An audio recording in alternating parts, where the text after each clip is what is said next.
En el corazón de la Ciudad de México, donde la vida late con un ritmo frenético y vibrante, un vagón de la línea 2 del metro se estremecía en su camino subterráneo.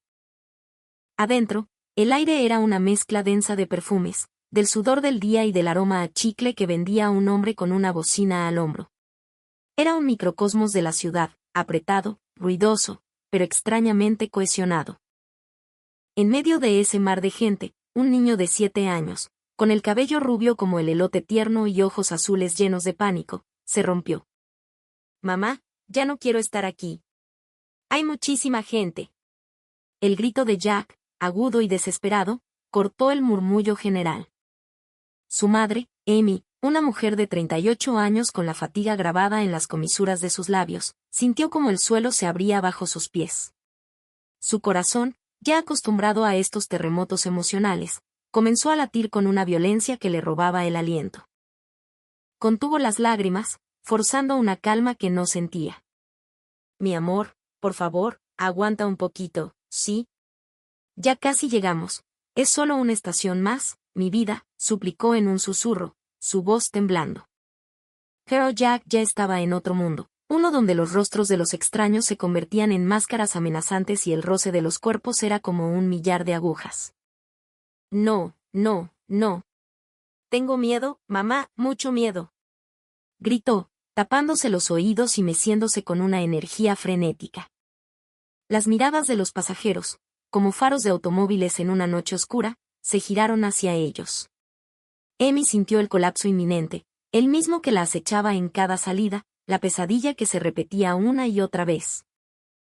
El autismo de su hijo volvía a detonar en el escenario más público posible, y ella se preparó para el veredicto de siempre, las miradas de reproche, los suspiros de fastidio, los cuchicheos envenenados. Pero en ese instante, en ese tironeo entre el pánico de su hijo y su propia desesperación, lo que llegó a sus oídos no fue el juicio helado al que estaba acostumbrada. Fue algo tan inesperado, tan ajeno a su experiencia, que por un momento pensó que lo había imaginado. En lugar de condena, flotaron en el aire palabras suaves, preguntas cargadas de una genuina preocupación. En ese preciso momento, Amy, la enfermera de Ohio, la madre soltera que luchaba sola contra el mundo, no tenía ni la más remota idea de que los siguientes minutos, y los días que vendrían, no solo desmantelarían su visión del mundo, sino que reconstruirían su alma pieza por pieza. Amy criaba a Jack sola, en una batalla diaria que había comenzado el día en que un médico, con la mirada compasiva pero distante de los profesionales, le dijo que su hijo de 3 años estaba en el espectro autista. La noticia cayó sobre ella como un rayo en un cielo despejado, destrozando todos los planes y sueños que había tejido para su futuro. Desde ese día, su vida se convirtió en un desafío constante. Cada mañana era una negociación de 2 horas para convencer a Jack de que saliera de la seguridad de su casa. Las salidas eran como caminar por un campo minado. En el supermercado, una sobrecarga sensorial por las luces fluorescentes y el pitido de las cajas registradoras podía desatar una crisis que la dejaba expuesta, temblando de vergüenza bajo la mirada implacable de los demás compradores. Esas miradas, cargadas de fastidio y desaprobación, eran como cuchillos afilados que se clavaban en lo más profundo de su ser. En Estados Unidos, sacar a Jack a la calle era una apuesta arriesgada, un juego de azar en el que nunca sabía qué carta le depararía el destino. Recordaba con una claridad dolorosa una tarde en un centro comercial. El estruendo de la música, las conversaciones superpuestas y el eco de los pasos en el mármol se volvieron insoportables para Jack, quien de repente se tiró al suelo y comenzó a gritar. Una mujer mayor, con el cabello perfectamente peinado y un aire de superioridad moral, se acercó y le espetó: «Debería aprender a controlar a su hijo, señora». En otra ocasión, en un restaurante, Jack derramó accidentalmente un vaso de agua. El mesero, con una mueca de fastidio, le entregó un trapo con brusquedad, mientras la pareja de la mesa de al lado murmuraba lo suficientemente alto para que ella oyera: «¿Así educan a los niños hoy en día?». Cada uno de esos incidentes era un martillazo que rompía un trozo más de su corazón. Comenzó a desarrollar un miedo visceral a los espacios públicos, un pavor a los ojos ajenos que no entendían, que no querían entender. Se sentía juzgada no solo como madre, sino como ser humano. Su mejor amiga, Susana, llevaba 5 años viviendo en la Ciudad de México, trabajando como diseñadora gráfica. En sus videollamadas semanales, Susana le pintaba un cuadro de la ciudad que a Amy le parecía de ciencia ficción. Amiga, tienes que venir a ver esto. El DF es otro mundo, no se parece en nada a lo que te imaginas. La gente es diferente, le insistía Susana con un entusiasmo contagioso. Amy, para ser sincera, era escéptica. Su imagen de México estaba construida a base de los noticieros alarmistas y las películas de Hollywood, una tierra de caos, peligro y pobreza. Se imaginaba calles polvorientas, edificios destartalados y una constante sensación de amenaza. Pero la pasión en la voz de Susana, y, sobre todo, una necesidad desesperada de escapar, de encontrar un rincón del mundo donde nadie la conociera, donde ella y Jack pudieran simplemente respirar, comenzaron a sembrar una semilla de curiosidad en su mente. Tomar la decisión no fue fácil. Su madre, por teléfono, casi le gritó, ¿estás loca? ¿Llevarte a Jack tan lejos? ¿A México? ¿Qué vas a hacer si le da una crisis en el avión? ¿Has visto las noticias? Sus colegas en el hospital también la miraron con preocupación. Una de ellas fue directa. Amy, esos países no están preparados para niños con necesidades especiales. No encontrarás el apoyo que tienes aquí. Pero la decisión de Amy estaba tomada. Era una cuestión de supervivencia. Necesitaba este viaje, aunque solo fuera para demostrarse a sí misma que ella y Jack también merecían tener recuerdos felices, como cualquier otra familia. Las 15 horas de vuelo fueron una tortura silenciosa. Jack, milagrosamente, se portó relativamente bien, absorto en su tableta, pero Amy estuvo en vilo todo el trayecto, con cada músculo de su cuerpo tenso, anticipando el momento en que la presión de la cabina o el aburrimiento lo hicieran estallar. Una azafata amable notó la ansiedad de Jack y le trajo un pequeño avión de juguete y unos colores, un gesto que le permitió a Amy respirar por unos minutos, aunque la angustia en su pecho no desapareció. Cuando el avión finalmente aterrizó en el Aeropuerto Internacional de la Ciudad de México, Amy miró por la ventanilla y contuvo el aliento.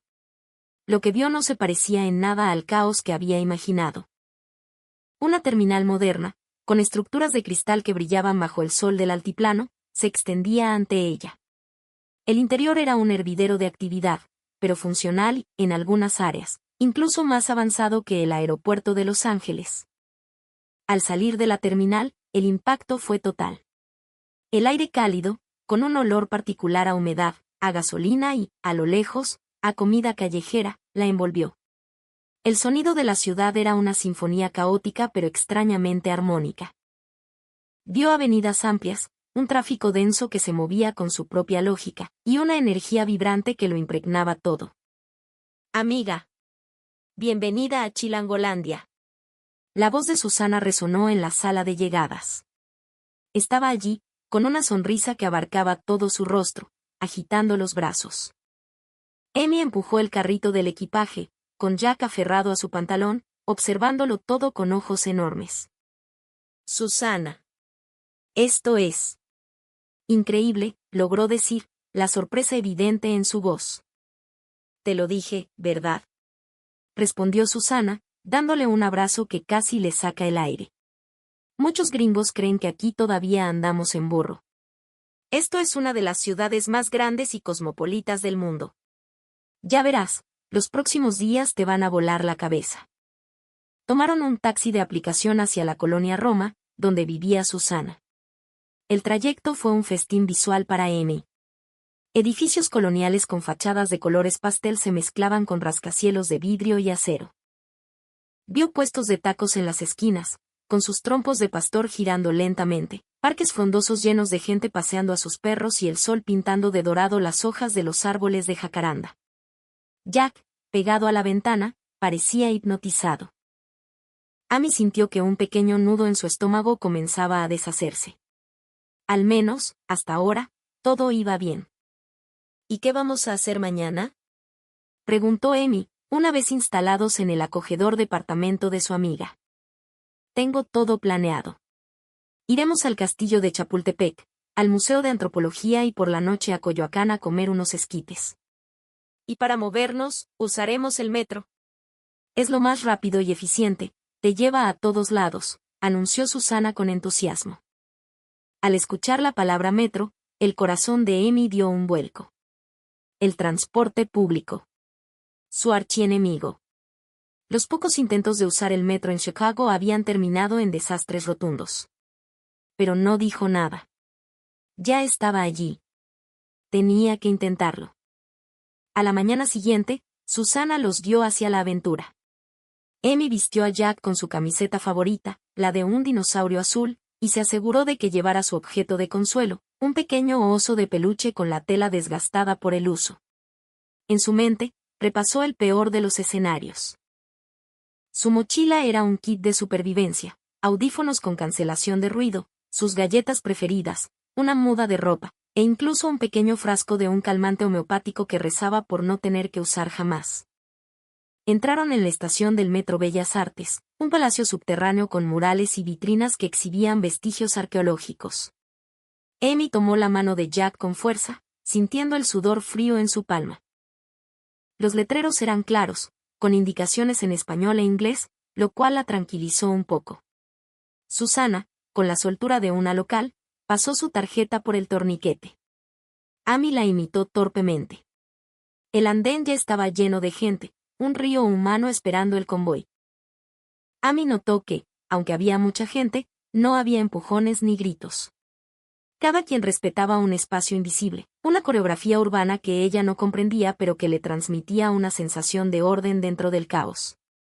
El sonido que anunciaba la llegada del tren no era una alarma estridente como en Estados Unidos, sino una serie de tonos melódicos. Las puertas se abrieron con un siseo y Amy, con Jack a remolque, subió al vagón. Eran poco después de las 9 de la mañana y el vagón estaba a la mitad de su capacidad. Amy encontró un rincón y sentó a Jack junto a la ventana. Así, podría ver el paisaje oscuro de los túneles y evitar el contacto visual con los demás. Al principio, todo fue sorprendentemente bien. Jack observaba en silencio las luces que pasaban a toda velocidad, fascinado. Los demás pasajeros iban en su propio mundo, una señora tejiendo, un joven leyendo un libro, un par de estudiantes cuchicheando sobre un examen. Amy comenzó a pensar que quizás, solo quizás, sus miedos habían sido exagerados. Pero al llegar a la estación Hidalgo, todo cambió.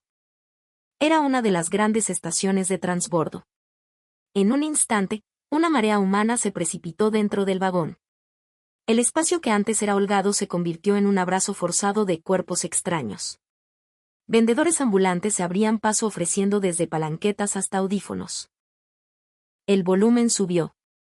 El aire se hizo más denso. El cuerpo de Jack se tensó como la cuerda de un violín. Amy sintió su mano empezar a temblar dentro de la suya. Rápidamente, buscó en su mochila los audífonos, pero ya era demasiado tarde. «Mamá, ya no quiero estar aquí. Hay muchísima gente». El grito de Jack, agudo y desesperado, resonó en el vagón. Todas las cabezas se giraron. El rostro de Amy se encendió en un rojo carmesí.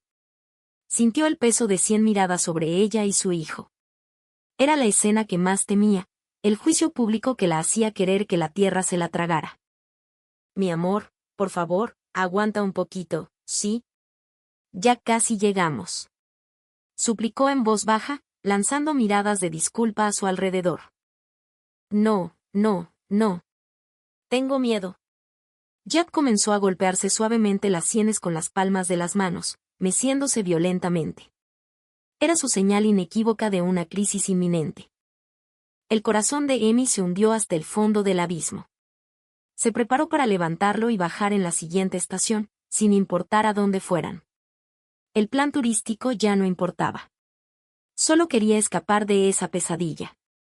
Las lágrimas picaban en sus ojos, pero apretó la mandíbula, negándose a llorar.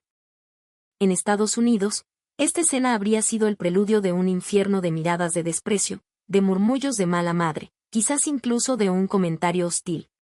Pero lo que sucedió a continuación fue tan surrealista que desafiaba toda su experiencia vital. Una señora sentada frente a ellos, de unos 60 y tantos años, con el cabello plateado recogido en un chombo y un rebozo de colores vivos sobre los hombros, se levantó de repente. Su rostro, surcado por arrugas amables, mostraba una genuina preocupación.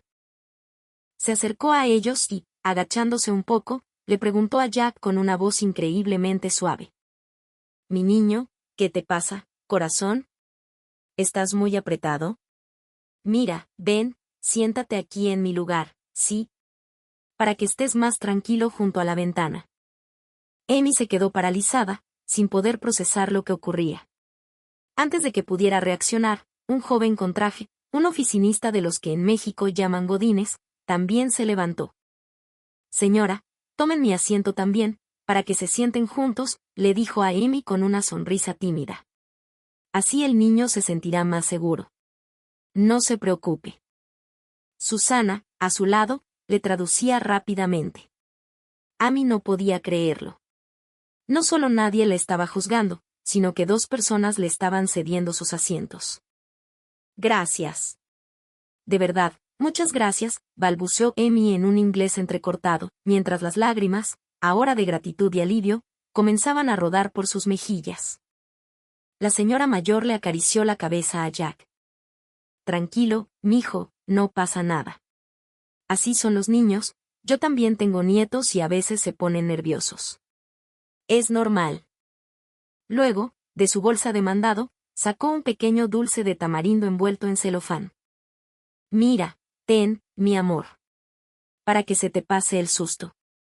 Es un poquito picosito, pero está bien bueno». Lo que más impactó a Amy fue que el resto de los pasajeros, lejos de mostrar impaciencia, la miraban con comprensión y empatía. Una chica joven con cubrebocas le dijo en voz baja: «No se apure, señora, tómese su tiempo». Un estudiante que iba de pie movió su voluminosa mochila para darles más espacio. La atmósfera del vagón, que segundos antes era tensa y sofocante, se había transformado en un cálido abrazo colectivo. Bajo esa oleada de bondad, Jack comenzó a calmarse. Aceptó el dulce de la señora y, aunque todavía estaba visiblemente tenso, dejó de mecerse y gritar. Amy lo abrazó, sentados ahora en los 2 asientos que les habían cedido, y simplemente lloró. Lloró por el miedo, por el alivio, por esa humanidad que no sabía que existía. Susana, a su lado, también tenía los ojos enrojecidos. «¿Ves?», le susurró. «Te dije que la gente aquí es increíblemente cálida. Tenemos un corazón de pollo, especialmente con los niños». El metro continuó su marcha. El bullicio del vagón siguió, pero ahora esa energía envolvía a Amy y a su hijo en un manto de protección. Notó que la señora que le cedió el asiento permanecía de pie cerca de ellos, lanzando miradas ocasionales a Jack con una sonrisa tierna. El joven oficinista, de pie junto a la puerta, revisaba su teléfono, pero de vez en cuando levantaba la vista para asegurarse de que estuvieran bien. En la siguiente estación, Amy pensó que la señora bajaría, pero solo se movió para dejar pasar a la gente y luego volvió a su lugar. Fue entonces cuando Amy entendió. Era posible que la señora no bajara aún, que prefiriera ir de pie para que ellos pudieran estar cómodos. «Señora, ¿a dónde va usted?», le preguntó Susana en español. «Voy hasta San Antonio Abad, mija». «No te preocupes, ya faltan poquitas», respondió la señora, restándole importancia con un gesto de la mano. «Lo importante es que el niño vaya a gusto». San Antonio Abad estaba a 4 paradas de distancia. Esa mujer estaba dispuesta a viajar de pie durante casi 15 minutos, en un vagón lleno, solo para que su hijo, un completo desconocido, estuviera tranquilo. Cuando Susana le tradujo, un nuevo torrente de lágrimas brotó de los ojos de Amy. Esa generosidad incondicional, esa empatía profunda hacia un niño que no era suyo, era algo que jamás había experimentado en su vida. Jack ya estaba completamente tranquilo. Incluso había empezado a observar a los otros pasajeros con curiosidad. Se inclinó hacia su madre y le susurró: «Mamá, la gente de aquí es muy buena». Amy lo abrazó con más fuerza, si eso era posible, y le respondió al oído: «Sí, mi amor. Son maravillosos». El joven oficinista bajó 2 estaciones después. Antes de salir, se giró, le sonrió y le dijo adiós a Jack con la mano. Para asombro de Amy, Jack le devolvió el saludo. Su hijo, que rara vez interactuaba con extraños, se había sentido lo suficientemente seguro en ese vagón de metro como para conectar, aunque fuera por un instante. Cuando llegaron a la estación Zócalo, donde tenían que bajar, la señora también se preparó para salir. Amy se levantó rápidamente y, tomando a Jack de la mano, hizo una profunda reverencia frente a la mujer. Muchísimas gracias, dijo, esperando que su tono de voz transmitiera la inmensidad de su gratitud. La señora sonrió, una sonrisa que iluminó todo su rostro. De nada, Guerita. Que se la pasen muy bien, ¿eh? México es muy bonito. Y con eso, se perdió entre la multitud que salía de la estación. Amy se quedó mirando su espalda hasta que desapareció, con una emoción tan abrumadora en el pecho que sentía que iba a estallar. Los días siguientes fueron una revelación continua. Amy, ahora con una nueva confianza, llevó a Jack a explorar la ciudad, principalmente en metro. Y cada viaje reforzaba esa primera experiencia. De camino al bosque de Chapultepec, Jack, excitado por la idea de ver animales, empezó a emitir pequeños sonidos repetitivos, una de sus formas de autorregularse. Amy se tensó, preparándose para las miradas, pero la gente a su alrededor simplemente le sonreía. Una joven madre se acercó y le comentó en un inglés básico: mi hijo también hacía eso. Es muy lindo, está emocionado. En el mercado de artesanías de la Ciudadela, Jack se maravilló con los colores de los alebrijes y, en un descuido, se alejó unos metros. Amy, desesperada, gritó su nombre. Inmediatamente, varios vendedores dejaron sus puestos y otros compradores se detuvieron para ayudarla a buscar. A ver, patrona. ¿Es un niño guerito con playera de dinosaurio? Un guardia de seguridad lo encontró 2 pasillos más allá, escondido detrás de una pila de zarapes. El guardia, en lugar de regañarlo, se arrodilló y le habló con una dulzura que conmovió a Amy. Una tarde, tomaron el metro hacia Coyoacán. En el vagón viajaba un grupo de preparatorianos, riendo y bromeando con la energía desbordante de la juventud. Jack se quedó mirándolos, atraído por sus risas. Una de las chicas se dio cuenta y, en lugar de sentirse incómoda, le hizo una mueca divertida. Jack soltó una risita. Animados por su reacción, los otros adolescentes se unieron al juego, haciéndole caras y gestos graciosos. En pocos minutos, tenían a Jack riendo a carcajadas. Amy observaba la escena con el corazón rebosante de calor. Esos pequeños actos de bondad, acumulados uno tras otro, la obligaron a reexaminar toda su vida. En Estados Unidos, siempre había asumido la culpa. Creía que era su fracaso como madre lo que provocaba las crisis de Jack, que si tan solo fuera más estricta, más organizada o más intuitiva, podría evitar esas escenas públicas. Cada mirada de reojo, cada queja, la convencía de que era una madre incompetente. Pero en la Ciudad de México, se dio cuenta de que el problema nunca había sido ella, ni siquiera Jack. El problema era el entorno, la disposición de una sociedad para comprender y aceptar la diferencia. Susana le habló mucho sobre la cultura mexicana. Le explicó el profundo sentido de comunidad, la importancia de la familia extendida y la reverencia casi sagrada que se tiene por los niños. Aquí, un niño haciendo ruido en público no era una molestia, era simplemente un niño siendo niño. Además, la propia ciudad, a pesar de su caos, estaba diseñada con una sorprendente consideración por los demás. Amy empezó a notar los detalles. Los vagones exclusivos para mujeres, niños y personas con discapacidad en el metro. Las rampas y elevadores en la mayoría de las estaciones. La disposición natural de la gente para ayudar a alguien con una carriola o una maleta pesada. Un día visitaron el papalote Museo del Niño. Amy se quedó asombrada al descubrir que el museo tenía zonas de calma, espacios diseñados específicamente para niños con sobrecarga sensorial, con luces tenues, cojines y juguetes táctiles. Un guía del museo, al ver a Jack, se acercó proactivamente para explicarles qué exhibiciones podrían ser más adecuadas para él y cuáles evitar. En casa, la mayoría de los lugares públicos ni siquiera consideran las necesidades de estos niños, le comentó Amy a Susana con un suspiro. Sí, México tiene 1000 problemas, pero en esto de la calidez humana y la empatía, creo que le ganamos a muchos, respondió Susana, asintiendo. Aquí, ayudar al prójimo no es una opción, es casi una obligación moral. En el 5.º día de su estancia, Amy tomó una decisión audaz. Iba a llevar a Jack sola en el metro, sin la red de seguridad de Susana. Quería probarse a sí misma que podía hacerlo, que esta nueva realidad no era una ilusión creada por la presencia de su amiga. Su destino era la Basílica de Guadalupe.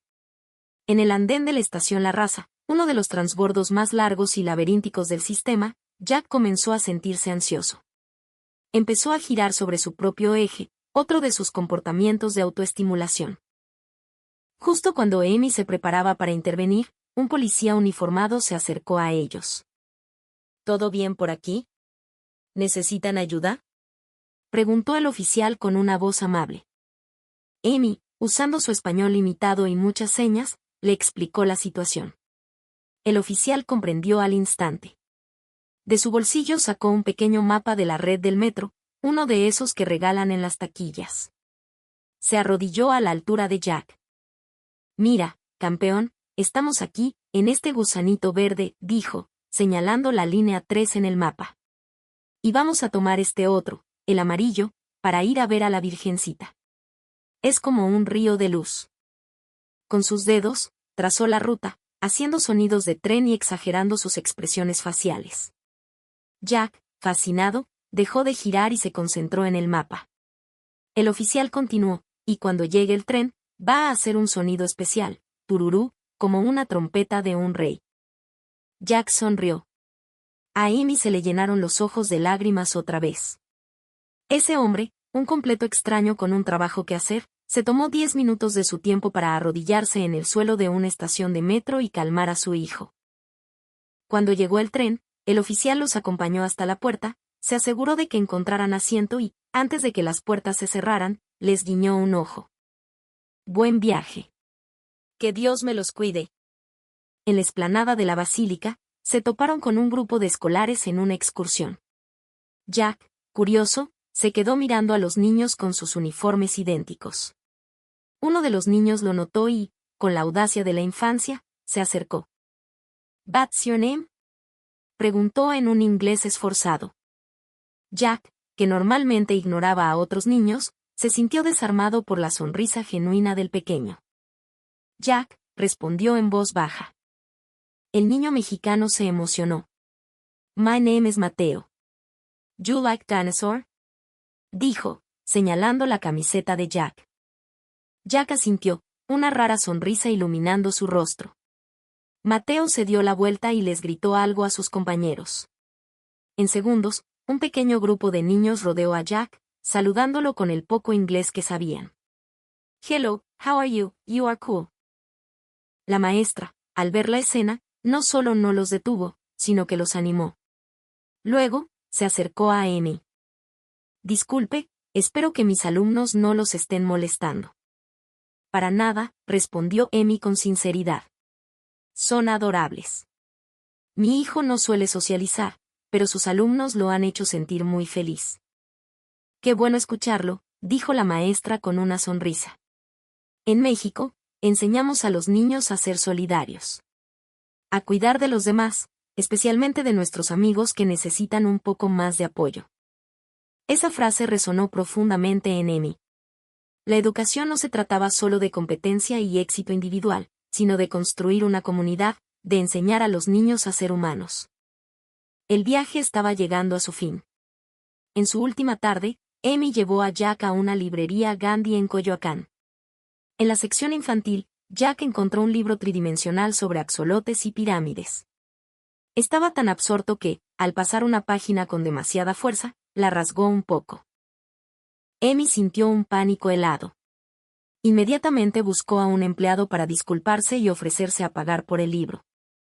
La empleada, una joven de 20 y tantos años con el cabello teñido de azul, se acercó, miró el libro y sonrió. No se preocupe. Es una herida de guerra. A los libros les gusta que los quieran mucho. Le ponemos un poquito de cinta mágica y queda como nuevo. Oye, campeón, ¿te gustan los axolotes? Se arrodilló y comenzó a hablar con Jack. ¿Sabías que sonríen todo el tiempo y que si pierden una patita les vuelve a crecer? Son como superhéroes. Luego se levantó y le dijo a Amy, de verdad, no tiene que pagarlo. Estas cosas pasan. los libros son para explorarlos. Sigan viendo, si necesitan algo, me avisan. Y se fue, sin dejar a Amy con la más mínima sensación de culpa o vergüenza. Amy se quedó allí, de pie, una vez más abrumada por esa corriente de calidez humana. Esa noche, en el hotel, Amy no pudo dormir. Mientras observaba a Jack dormir plácidamente a su lado, una marea de emociones la inundó. Este viaje de 10 días había demolido sus prejuicios y reconstruido su percepción del mundo y de sí misma. Siempre se había sentido una madre inadecuada, culpable de las dificultades de Jack. Pero en México, había entendido que el problema no era ella. El problema era un entorno que no estaba dispuesto a hacer el más mínimo esfuerzo por ser compasivo. Un país verdaderamente avanzado, reflexionó, no se mide por sus rascacielos o su tecnología, sino por cómo trata a sus miembros más vulnerables. México, con todos sus contrastes y complejidades, le había dado una lección magistral. Aquí, la gente no marginaba a Jack por ser diferente, al contrario, le extendían la mano. La infraestructura pública revelaba una consideración por la accesibilidad. La educación formaba a niños que sabían respetar y cuidar al otro. Amy tomó su teléfono y comenzó a escribir. Sus dedos volaban sobre la pantalla, documentando cada detalle del viaje. Las lágrimas nublaban su vista de vez en cuando, pero siguió escribiendo, impulsada por una necesidad urgente de compartir su historia. Quería que el mundo supiera que existía un lugar así, un lugar que sanaba a sus visitantes con pura y simple bondad. Eran las 3 de la madrugada cuando terminó. Releyó el texto, asegurándose de no haber omitido nada, y presionó publicar. Lo compartió en varios grupos de Facebook para padres de niños con necesidades especiales y en su propio perfil. Solo entonces, con el corazón más ligero, pudo dormirse. A la mañana siguiente, despertó con el sonido incesante de las notificaciones. Su publicación se había vuelto viral. Cientos de padres estaban comentando. Dios mío, quiero llevar a mi hijo a la Ciudad de México, esto me hizo llorar. ¿Por qué no podemos ser así en nuestro país? Esto es una sociedad con alma. Gracias por compartir. Un padre soltero le escribió, llevo 5 años sin viajar con mi hijo porque cada salida es una pesadilla. Tu historia me ha hecho darme cuenta de que quizás el problema no son nuestros hijos, sino nuestra sociedad. Me has devuelto la esperanza. Amy le respondió, animándolo a visitar México, asegurándole que encontraría una comunidad que los acogería a él y a su hijo. En el aeropuerto, esperando el vuelo de regreso, Jack hojeaba el libro de los axolotes. Sí, Amy lo había comprado al final. No como una obligación, sino como un recuerdo tangible de la bondad que habían encontrado. De repente, Jack levantó la vista. Mamá, me encanta aquí. Fue la primera vez que Jack expresaba un afecto tan claro y espontáneo por un lugar. Amy lo abrazó, las lágrimas brotando de nuevo, pero esta vez, eran lágrimas de pura felicidad. A mí también me encanta, mi amor, pensó. Y algún día, haré que nuestro hogar se parezca un poco más a este lugar. De vuelta en Estados Unidos, la historia de Amy siguió creciendo. Fue entrevistada por varios medios de comunicación. Frente a las cámaras, habló de sus experiencias, enfatizando que la amabilidad que encontró en México no era producto de la riqueza, sino de un valor cultural profundamente arraigado. El ingreso per cápita es más bajo que en Estados Unidos, explicó, pero la riqueza de su capital humano es inconmensurable. Se cuidan unos a otros. Eso es algo que el dinero no puede comprar. Su testimonio inspiró a muchas familias. Algunas agencias de viajes incluso comenzaron a ofrecer paquetes turísticos a México diseñados para familias con niños en el espectro autista. Pero Amy quería más. Empezó a movilizarse en su propia comunidad. Organizó reuniones con otros padres, presentaron propuestas al ayuntamiento para mejorar la accesibilidad en el transporte público, compartiendo el ejemplo del metro de la CDMX. Abogó por la inclusión de programas de empatía en el currículo escolar, como los que había visto en acción con aquellos niños en la basílica. Sabía que el cambio no sería de la noche a la mañana, pero ya no se sentía desesperada. México le había enseñado que el cambio es posible cuando la gente está dispuesta a intentarlo. Unos meses después, recibió un paquete de México. Era una carta de la señora del rebozo de colores del metro. Susana, al ver la publicación viral de Amy, había hecho un pequeño trabajo de detective y la había encontrado. La señora, llamada Elvira, estaba asombrada de que su pequeño gesto hubiera tenido tal impacto. En su carta, escrita con una caligrafía temblorosa, decía: «Yo solo hice lo que sentía que tenía que hacer. Ver a ese angelito tan asustado. ¿Cómo iba a quedarme sentada? Me da mucha alegría saber que se llevaron una buena impresión de mi México. Aquí siempre tendrán su casa. La próxima vez que vengan, me avisan para invitarlos a comer un buen mole». Amy enmarcó la carta y la colgó en la pared de su sala. Era un recordatorio constante de que la calidez humana existe. Jack también cambió. Aunque sus desafíos seguían ahí, se volvió más abierto a nuevas experiencias. Un día, en el supermercado, comenzó a sentirse abrumado. Pero esta vez, Amy no entró en pánico. Lo abrazó y le susurró: «¿Recuerdas a la señora Elvira en México? Dijo que eres un niño valiente y que puedes con esto, mi amor». Jack, lentamente, se calmó. Una mujer que pasaba los vio, y en lugar de la habitual mirada de fastidio, les dedicó una pequeña sonrisa antes de seguir su camino. Quizás la actitud de Amy había cambiado. O quizás, solo quizás, su historia ya había empezado a cambiar a algunos corazones. La historia de Amy llegó a oídos de académicos, quienes analizaron el modelo mexicano de inclusión social informal. Algunos lo atribuían a la fuerte tradición católica de la caridad, otros a la estructura comunitaria de las culturas indígenas, y otros a una simple y llana decencia humana que se había cultivado a través de generaciones. La realidad es que no había una sola respuesta, sino un tejido social complejo que priorizaba la compasión sobre la eficiencia. Un año después de la publicación de su historia, Amy recibió una sorpresa. Una invitación oficial del gobierno de la Ciudad de México para que ella y Jack regresaran como embajadores de la amabilidad. El jefe de gobierno escribió en la carta: «Gracias por mostrarle al mundo el corazón de nuestra ciudad. Queremos trabajar con usted para promover sociedades más inclusivas en todas partes». Amy aceptó sin dudarlo. Esta vez, no viajaba como una turista asustada, sino como una aliada, una portadora de un mensaje de esperanza. A su llegada, la recibieron con los brazos abiertos. La empresa del metro organizó un pequeño evento en la estación Bellas Artes. Allí estaba la señora Elvira, con su rebozo de colores. También estaba el joven oficinista, ahora gerente en su empresa. En el momento en que se vieron, Amy y Elvira se fundieron en un abrazo, llorando sin decir una palabra. El lenguaje era innecesario. La bondad era su idioma común. Jack, ahora con 8 años y un poco más alto, reconoció a la señora Elvira. Se acercó y, tomando su mano, le dijo en un español que había practicado durante semanas: «Gracias, señora». Elvira, con el rostro radiante de alegría, sacó de su bolsa, como si fuera un truco de magia, un dulce de tamarindo. «¿Todavía te acuerdas de mí, mi rey? ¡Qué grande y guapo estás!». En un foro organizado por la ciudad, Amy compartió su historia. Habló de los pequeños cambios que comenzaban a verse en su comunidad en Estados Unidos. «La Ciudad de México no solo me enseñó cómo tratar a los niños con necesidades especiales», dijo con la voz quebrada por la emoción, «me enseñó cómo ser una mejor persona, cómo ser parte de una mejor sociedad.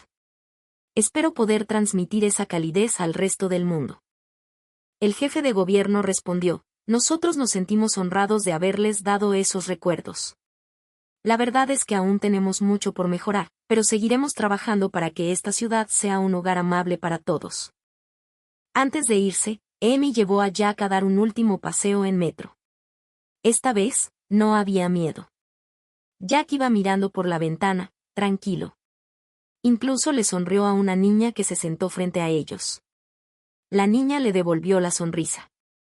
No hablaban el mismo idioma, pero se comunicaron perfectamente. Amy observó la escena con una gratitud que le llenaba cada célula del cuerpo. Mientras el avión despegaba, dejando atrás la inmensa mancha de luces de la ciudad, Jack se giró y le preguntó: «Mamá, vamos a volver, ¿verdad?». Amy le acarició el cabello. «Claro que sí, mi amor. Este lugar siempre será nuestro hogar. Entendió entonces que su viaje a México no había sido solo unas vacaciones, sino una peregrinación. Un viaje que la sanó, que le devolvió la fe en la humanidad y que le dio una misión. Le enseñó que ser la madre de un niño extraordinario no era una carga, sino un privilegio. Que su hijo tenía derecho a disfrutar del mundo, a ser respetado y amado. Y que una sociedad verdaderamente civilizada es aquella que crea activamente las condiciones para que cada persona, sin importar sus capacidades, pueda vivir con dignidad. De vuelta en casa, Amy continuó su labor. Su historia se convirtió en una leyenda, un faro de esperanza para miles de familias. Y en la Ciudad de México, la señora Elvira siguió con su vida, tomando el metro todos los días. Probablemente nunca entendió del todo la magnitud de lo que había hecho. Para ella, ayudar a quien lo necesita no era un acto heroico, era simplemente lo que se debía hacer. Era instintivo. Era la esencia misma de su cultura. En sus conferencias, Amy siempre terminaba con la misma anécdota. Ese gesto en el metro no fue solo ceder un asiento, decía, con los ojos brillantes. Fue una ciudad entera abrazándome. Fue una sociedad diciéndome, tú y tu hijo son bienvenidos aquí. Valen la pena. Merecen ser tratados con ternura. Y ese abrazo, esa calidez, la llevaré conmigo y la compartiré por el resto de mi vida. Wyack, ahora con 10 años, aunque su camino sigue teniendo desafíos, es un niño más seguro y feliz. A menudo les cuenta a sus amigos de la señora que le regaló un dulce, de los adolescentes que le hicieron reír y del policía que le enseñó a leer un mapa de ríos de colores. A través de sus historias, no solo les enseña sobre México, sino que les enseña, sin darse cuenta, a ser amables. La bondad, descubrió Amy, es contagiosa. Se expande en ondas, tocando vidas de maneras impredecibles. Y todo puede empezar en el lugar más insospechado, en un vagón de metro lleno de gente, en el corazón de una ciudad caótica y maravillosa que le demostró al mundo que la verdadera medida del progreso no está en el acero ni en el concreto, sino en la capacidad de un extraño para mirar a un niño en crisis y ver, no un problema, sino un corazón que necesita un poco de amor.